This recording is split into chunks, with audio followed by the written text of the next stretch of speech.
Bismillahirrahmanirrahim. Assalamualaikum warahmatullahi wabarakatuh. Alhamdulillahirabbil alamin. Allahumma sholli ala Muhammad wa ala ali Muhammad. Rabbi shrah li sadri wa yassir li amri wahlul 'uqdatam min lisani yafqahu qawli. Sahabat Dermawan yang sedang menyaksikan channel Wakaf Salman ITB, selamat datang dalam sesi tanya-tanya santai di episode keempat yang alhamdulillah bisa terselenggara. Mudah-mudahan banyak inspirasi yang bisa kita petik di obrolan kita hari ini. Kalau misalnya sahabat-sahabat mendengar kata hobi, apa yang muncul di benak sahabat-sahabat? Hobi melihara burung? Atau hobi bersepeda akhir-akhir ini? Atau mungkin aktivitas yang membuat kita lebih refresh untuk menyingkirkan kepenatan-kepenatan kita ya sehari-hari. Ada juga orang yang menganggap hobi itu adalah sesuatu hal yang hanya buang-buang waktu saja, tidak memberikan dampak signifikan dalam hidup kita. Nah, tapi jangan salah, ada juga hobi tertentu yang ternyata dapat menjadi titik penting kehidupan seseorang, bahkan hobi tersebut bisa menjadi jalan seseorang itu untuk menjadi pribadi yang lebih baik, dan Masya Allah bisa juga jadi jalan kemaslahatan bagi orang banyak, dan juga bisa menjadi inspirasi bagi kita juga yang melihat pengalamannya. Nah, sekalian saya juga ingin konfirmasi sebetulnya ya, apakah benar hanya hobi saja atau seperti apa dari narasumber kita di kesempatan kali ini yang ternyata dari aktivitas tersebut bisa membawa beliau menuju ke tanah yang diberkahi, yaitu Palestina, dan menetap kurang lebih 10 tahun lebih sampai dengan saat ini. Alhamdulillah, biidznillah beliau sedang pulang kampung nampaknya, dan alhamdulillah bisa sempat juga untuk datang ke Salman ITB buat ngobrol-ngobrol. Kita akan sapa terlebih dahulu narasumber kita di kesempatan kali ini, Ustadz Muhammad Hussein. Assalamualaikum warahmatullahi wabarakatuh, Ustadz. Waalaikumsalam warahmatullahi wabarakatuh. Sehat Ustadz ya? Alhamdulillah, khair. Alhamdulillah, amin. Betul. Ini betul lagi pulang kampung atau apa nih agenda ke Indonesia? Ya, ya lagi pulang kampung, mengunjungi keluarga, dan juga membangunkan umat Muslim Indonesia yang sedang tertidur. Masya Allah, betul. Dan menyampaikan beberapa ya pesan dan titipan amanat dari umat Islam di Palestina. Umat Islam di Palestina tampaknya banyak titipan pesan buat umat Muslim di Indonesia ya. Ya. Masya Allah. Ini ingin sekalian konfirmasi nih, kan saya yakin banyak sahabat-sahabat yang menyaksikan pemaparan Ustadz mengabarkan seputar Palestina, mengabarkan kabar terkini di sana. Biasanya kan namanya itu Muhammad Hussein Ghaza. Nah, Ghaza ini emang include nama asli atau Ya. gimana, Ustadz? Gaza ini mungkin lakob ya? Atau julukan lah yang diberikan oleh netizen. Karena memang saat itu akun Instagram saya itu Muhammad_Hussein_Gaza. Ya. Nah, sejak itu ya sudah, orang netizen ini memanggil saya Muhammad Hussein Gaza dan menyematkan nama Gaza karena identik dengan aktivis muda yang saat ini sedang berjuang di Gaza. Di Gaza. Oh, alhamdulillah ya. Jadi pertanyaan Anda sudah terjawab ya, netizen-netizen yang sedang menyaksikan obrolan kita hari ini. Baik, tadi sih tema yang dititipkan dari panitia itu adalah bermula dari hobi, alhamdulillah menetap di Palestina. Memangnya hobi apa sih sebetulnya yang mengantarkan Ustadz alhamdulillah diizinkan Allah untuk tinggal di Palestina sekarang? Ya memang ada beberapa teman-teman saya melihat saya itu senang nontonin ya hal-hal berbau Palestina. Ya. Perjuangan-perjuangan di sana, nasyid-nasyidnya, dokumenter, puisi-puisi. Sebagian menganggap itu hobi. Sebagian menganggap itu hobi. Bagi saya itu bukan hobi, itu adalah tarbiyah. Ketika saya sedang mentarbiyah diri saya, melanjutkan tarbiyah yang dilakukan oleh para guru-guru saya, orang tua saya. Ya. Namun karena mereka tidak memahami saya dari akarnya, jadi melihat di pertengahan jalan. Saya suka melihat, baca-baca buku tentang Palestina, kemudian juga mendengar semua hal tentang Palestina. Jadi sebagai menganggap hobi. Tapi bagi saya itu adalah tarbiyah. Tarbiyah. Mendidik diri ya? Ya, mendidik edukasi. Oh, Masya Allah. Jadi tidak sekedar hobi, tapi ada nilai lebih di balik aktivitas tersebut ya. Masya Allah. Tapi memang aktivitasnya betul seorang reporter atau ada aktivitas lain sebetulnya yang jadi mengantarkan Ustadz ke sana? Saya ini sempat kuliah di Sekolah Tinggi Islam Al-Fatah sebagai ngambil jurusan penyiaran komunikasi Islam. Komunikasi penyiaran Islam. KPI ya? KPI. Ya. Namun tidak selesai, hanya 2 tahun. Kemudian sejak itu saya kenapa selesai, karena saya mendengar ada ma'had bahasa Arab dibuka di Jawa Tengah. Saya ke sana belajar 11 bulan di sana, kemudian selesai itu saya mendaftar di Ma'had Ar-Rahman Quranic College Ustadz Bakhtiar Nasir di Tebet. Semua itu memang dalam rangka persiapan saya untuk kalau suatu hari saya dipanggil ke Gaza, saya sudah punya skill jurnalistik, saya punya skill bahasa Arab, saya punya skill Al-Quran, dan jadi ya itu disitulah saya bisa memiliki skill reporter. Meskipun tidak selesai ya, tapi saya sudah punya dasar-dasarnya, kemampuan reportase dan juga menulis serta kontributor. Ya, alhamdulillah, yang akhirnya dijadikan referensi utama media-media nasional Indonesia dalam menggali kabar tentang Palestina. Baik ya. Jadi semua itu memang on purpose ya. Ada tujuan besar Ustadz untuk bisa ke Palestina suatu saat nanti. Ya, betul. Masya Allah. Motivasi apa sih sebetulnya yang bikin Ustadz rindu untuk bisa menjejakkan kaki di tanah yang diberkahi itu, Ustadz? Iya, jadi kembali ke tarbiyah lagi. Bagaimana guru-guru saya di Ma'had itu, di pondok pesantren itu selalu menyampaikan bahwa hari ini kita punya misi terbesar, yaitu membebaskan Masjidil Aqsa yang sedang terjajah. Juga ayah almarhum, kemudian juga ibu selalu membahas tentang Masjidil Aqsa dan bagaimana menanamkan kepada kita, saya ketika masih muda, masih kecil, pentingnya memperjuangkan Palestina gitu, dan ini adalah prioritas kita dalam abad ini gitu kan. Dan sampai pada suatu hari itu usia saya saat itu sekitar 15 tahun atau 14 tahun. Masih remaja ya? Iya, saat itu saya baru masuk SMP. SMP? Datang seorang kontributor, wartawan dari Timur Tengah. Kalau saya tidak salah ingat, yaitu dari Palestina yang bekerja di Al Jazeera. Datang ke pondok kami di Al-Fatah Cilengsi Bogor.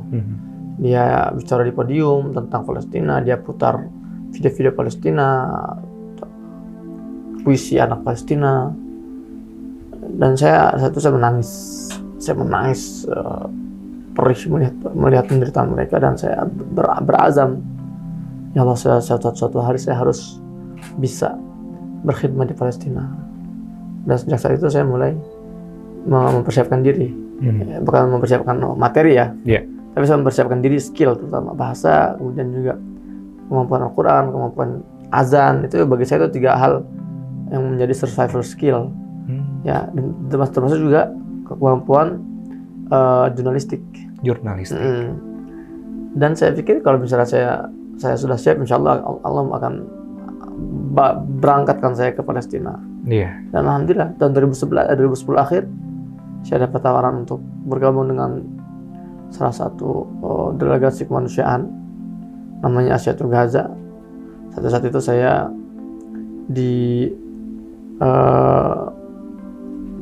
ditanggung ya biayanya oleh lembaga Aqsa Working Group. Saat itu saya itu rompi saya saat itu. Saya masuk ke Gaza sebagai relawan aktivis kemanusiaan Aqsa Working Group.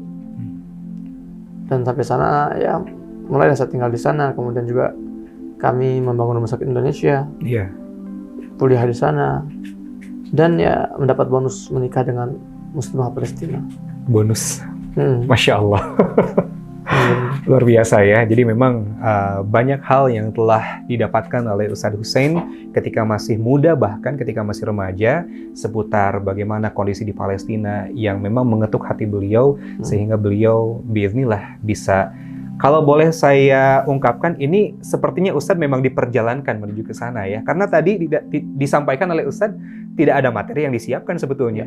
Hanya survival skill aja. Saya ke Gaza nggak mengeluarkan sepeser uang pun. Sepeser uang pun? Saya dibiayai full oleh lembaga Aqsa Working Group itu. Masya Allah.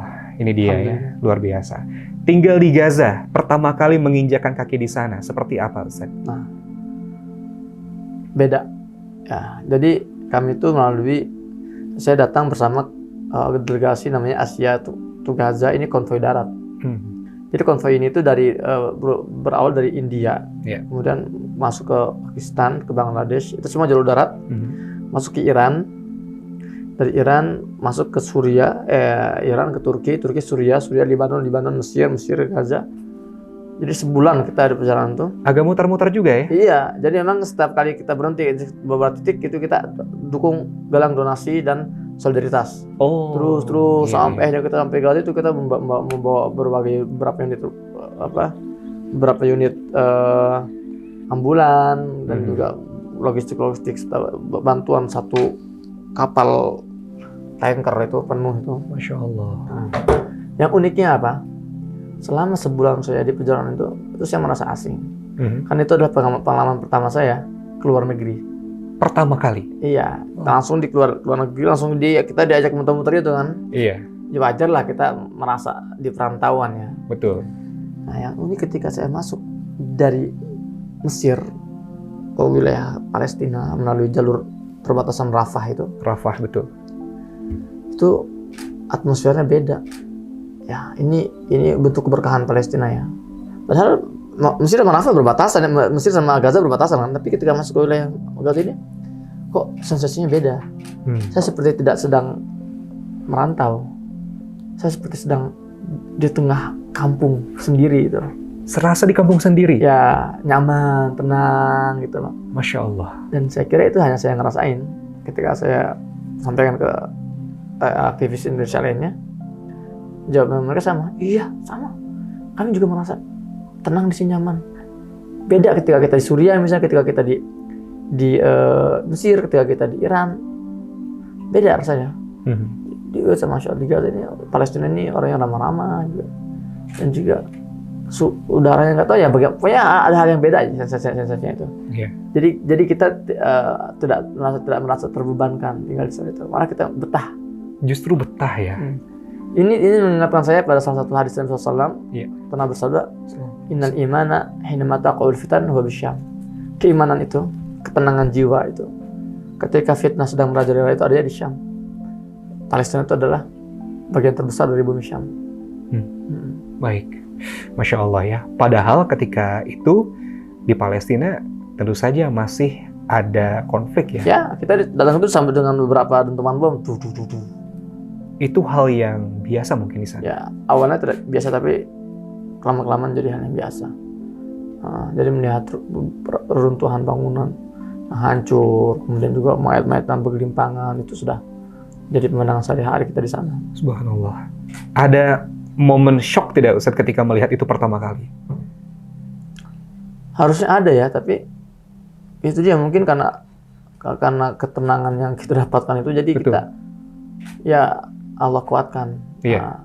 Saya sebelum ke Palestina saya nggak pernah ngelihat ada mayat yang bergelimpangan atau orang meninggal akibat kecelakaan, nggak. Tapi ketika saya ke sana, saya langsung momen pertama kali saya melihat itu, saya lagi menjemur baju, tiba-tiba tidak jauh dari saya itu ada roket drone itu pesawat tanpa awak. Iya. Itu jatuh dekat, nggak jauh dari saya, mungkin sekitar 50 meter ya atau 30 meter. Kita langsung bergegas, ada ambulan, saya turun, saya melihat kondisi di situ, ada 3 mayat para pejuang yang rencananya mau melontarkan roket, tapi terburu tercium. Kita lihat itu ususnya keluar itu. Kemudian ya inilah bergelimpangan darah itu, bersimbah darah. Saya nggak ada sesuatu. Tidak ya? Nggak. Oh, Masya Allah. Malah apa? Itu bagi saya sebuah hal misalnya sebuah kehormatan melihat inilah syuhada. Melihat syuhada secara langsung. Syahid ini kan impian semua umat Islam ya. Betul. Syahid fisabilillah. Ketika kita syahid itu kita tidak akan dihisab, langsung masuk surga itu. Iya. Dan saya melihat momen pertama kali, ya Masya Allah, inilah wajah-wajah para syuhada, inilah kondisi mereka, Masya Allah. Masya Allah. Saya aja yang cuma diceritain merinding, Ustaz. Apalagi yang menyaksikan langsung. Dan Allah yang menurunkan ketenangan itu dalam hati ya. Ya. Allahu Akbar. Umumnya biasanya kan relawan itu tinggal di sana hanya sementara. Suatu saat pulang, begitu ya. Karena dianggap itu bukan rumahnya. Itu hanya persinggahan sementara untuk bertugas saja di sana. Tapi Ustaz memutuskan untuk tinggal di sana, bahkan berkeluarga di sana. Iya. Bagaimana itu, Ustaz? Jadi pertama memang ayah saya sudah mewakafkan saya di sana. Masya Allah. Ini kan wakaf Salman. Iya. Ya. Ayah juga mewakafkan saya di sana. Ya, jadi saya mengatakan, udahlah kamu sana berkhidmah aja. Berat pastilah seorang tua kan melepaskan mereka. Tapi bagi mereka ini adalah aset. Iya. aset, dan nggak semua orang tua punya kesempatan menempatkan asetnya tuh di negeri para nabi, Betul. untuk memperjuangkan negeri para nabi. Dan bagi saya itu emang sudah jadi, ya itu dia, saya sudah menjadi sebuah passion dan impian untuk tinggal di sana, kemudian juga ya bermanfaat lah, meraih, memungut keberkahan yang ada di bumi Palestina, dengan menjadi pelayan warga Palestina. Dan karena tadi sudah merasa di rumah sendiri, jadi betah ya. Itu gimana ceritanya, Ustadz? Boleh diceritain dong tentang cerita Ustadz bisa berkeluarga di sana, menemukan istri di sana, dan berkeluarga sampai dengan saat ini. Jadi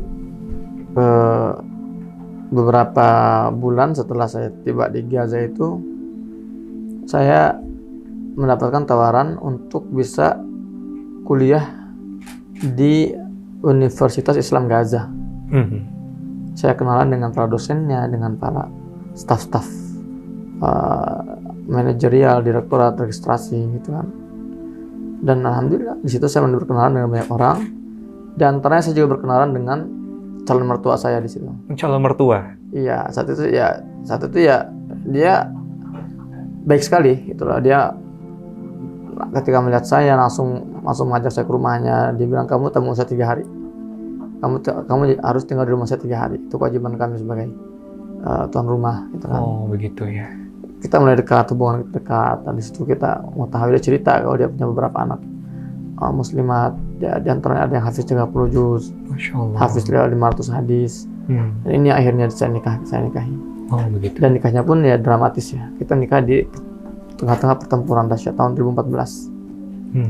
Saat itu kita digempur. Jadi kita 2014 awal itu kita sudah sepakatan ya. Oke, beliau terima gitu kan, merestui, kita mulai bicara masalah keseriusan ya kan. Tentukanlah mahar sekian, kemudian juga ijab kabulnya di tanggal sekian. Yang unik di Gaza ini, tradisi nikahnya beda dengan di kita. Di sana itu ijab kabul itu tidak dihadiri oleh banyak orang. Oh, begitu ya. Ijab kabul itu dilakukan di KUA dengan perwakilan atau saksi seadanya. Misalnya kalau perempuan itu ya saksinya orang tuanya. Kalau yang pihak pria ya kerabatnya. Secara ijab kabul ini kita sudah sah, tapi kita nggak boleh tidur seatap, nggak boleh tinggal seatap. Oh, belum dulu ya? Belum. Nah, ntar sampai itu, jadi itu langsung ta'aruf itu. Betul. Langsung ta'aruf di situ. Jadi kita. Masya Allah. Jadi ta'aruf ini bukan sebelum nikah. Jadi akad dulu baru ta'aruf ya? Iya. Ini unik nih. Ta'aruf. Kemudian biasanya ta'aruf itu jangka waktunya berbeda-beda ya. Ada yang sebulan, 2 bulan, ada yang sampai setahun bahkan. Tergantung kesiapan keduanya ini. Kita niat ijab kabul di tanggal sekian. Tiba-tiba beberapa hari sebelum ijab kabul pecah perang. 2014 dulu? Iya, 2014 perang pecah. Kemudian dia tinggal di selatan, saya tinggal di utara kan. Iya. Nah, setelah sekitar 2 minggu perang berlanjut, 3 mingguan, ada akhirnya gencatan senjata 3 hari untuk mengevakuasi korban-korban. Gencatan senjata, disitulah kami manfaatkan. Iya. Manfaatkan. Sebetulnya nggak disebut 3 hari nggak ya? Pokoknya gencatan senjata gitu loh. Iya. Stop, perang stop gitu ya. Stop dulu. Udah kita manfaatkan. Tanggal 17 Agustus kita ijab kabul, alhamdulillah. Baru ijab kabul nggak lama kemudian perang meletus lagi. Kita terpisah lagi. Subhanallah. Terpisah lagi. Ya, jadi alhamdulillah lah. Jadi intinya ya kita bersabar. Betul. Akhirnya setelah perang selesai 50 hari, baru 2 minggu kemudian kita melakukan Holimatul Urus. Kalau udah Holimatul Urus itu kita udah boleh. Sudah boleh satu atap ya. Jadi para nabi, para sahabat itu selalu, para tabiin, para pejuang dahulu selalu menjadikan Al-Aqsa sebagai fokus perjuangannya. Nggak boleh itu terjajah. Kalau terjajah harus dikembalikan. Yang pertama. Kedua, anak muda. Ya, anak muda ini harus paham peran mereka hari ini dan tujuan mereka itu ngapain sih, arah mereka itu ngapain sih. Kalau anak muda sudah gelisah tentang Palestina, sudah cemasnya itu tentang Palestina, nggak bisa tidur nyenyak memikirkan kondisi Palestina, terus berpikir inovasi apa yang bisa kita lakukan untuk Palestina, apa yang bisa kita perbuat untuk Palestina. Ini berarti sudah the best quality of generation. Musuhnya. Lihat siapa musuh kalian. Kalau kalian masih senang memusuhi teman setongkrongan, teman satu masjid, ya berarti itulah kualitas kalian. Kalau kalian masih all out dalam memusuhi atau disibukkan oleh preman kampung, berarti segitulah kualitas kalian. Kualitas preman kampung, preman nasional. Tapi lihat, kalau musuh kita sudah preman internasional, Preman internasional. Zionis itu, Iya.